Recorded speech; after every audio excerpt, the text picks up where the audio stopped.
good enough, I would suggest, to be able to move him up. His teammate, meantime, just caught my eye. He moved up to 9th, just as Todd moves up into that exact same spot, and Nick drops back a position. Checkered flag, closed for exit. Scott Pye leaves it till the dying seconds to complete his lap in the DeWalt entry. He is last, now moves up to position number 4. Good lap, 15.9, excellent performance. So at the bottom are Davison, Smith, Pither and Kostecki, who's actually in the lane. Pither just moved up one spot, but it wasn't enough. He's in car 22 in 22nd position. James Courtney making space for Alex Davison, giving him some courtesy down there in the right-hander at 6.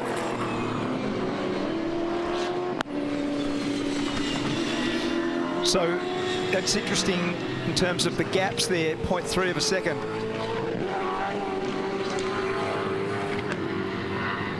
That's a very large gap between McLaughlin and Mostert, far bigger than I thought there would be. In fact, the spread across the field is also bigger than I thought it would be. Yeah. 1 second is basically down to Van Giersbergen in 16th. Which I think, Mark, is underscoring the point about the little errors that we've spoken about already several times today. Definitely some sprinkles on that screen then, wasn't there? Yeah. And it looked like it might have even been a little bit worse right at the back end. So Cam's done a time that's good enough to get him through, 15.7. Nick Percat moves up a couple of spots into 12th. Hazelwood moved some ground, but not enough to get him out of that zone. So he's come up into 18th position. So Kelly, who was strong last week down the order, his teammates up in 11th.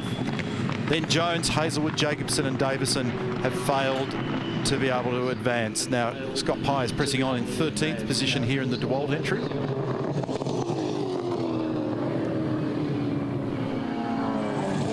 15 flat for for McLaughlin over Van Gisbergen, 0.2 of a second mark. So it's still a hefty chunk, but that time that Shane did, he did it on the scrub tyre or the older tyre. That's right. And effectively didn't do a run in the first. So he did a 16.2 in the first segment of qualifying, was 17th, used probably those same tyres, maybe crossed, bowls back out, does a 15.2 and ends up second. That's a big moment there from Percat. Nice car control to gather that up. Got the inside. There's a big lock up there for Rick Kelly into turn 1. But he used that inside curb, Croppo, and it unweighted the inside of the car and flung it sideways. He gathered it up nicely. So Cam Waters is still the target for Scott McLaughlin now. 12 Armour All poles to his credit in 2020. And career stats and percentage-wise in terms of conversion, it's been the big story of his career. So he's got 73 Armour All poles so far. And this afternoon will be his 251st race in supercar competition. So do the percentage math, and that's a big chunk of them where you've started in the ideal position. What's this sound and look like? Pretty good. And that works out to be 29.2%, Croppo. So you start from pole position that many times, certainly not a fluke. Best we've seen in the first sector, 23.5 for Scott McLaughlin. So that's quicker by 1/10 of a second than Fullwood. Skates it out over to the top of the Vallelunga curbing on the outside of the left-hander at 5. Cam Waters shakes his head. Now, did that have a little slide at turn 6? Certainly did. It understeered in the way in. He's got 4 green tyres. Let's have a look at this middle sector. Oh, it's slower than Waters in the middle sector, but there's nothing in it. There's nothing in it. He did a 24.14, placed 24.10, Cam Waters. So a big pressure moment for Cam. Second last corner, gets it into the target. We saw him miss that earlier on when we had a look in analysis on one of his earlier laps, but it's looking pretty good. This is going to be so close to the wire, and it's going to determine the pole for this afternoon, and McLaughlin gets it done by 7/100ths of a second.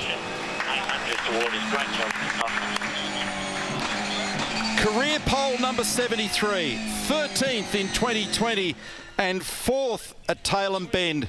Ludo Lacroix in celebration by a tiny margin, 7/100ths of a second. And the BP Ultimate Replay shows Scott just flying across the curb. Hey Scott, it's Neil. Congratulations, another Armour All pole, beautifully done.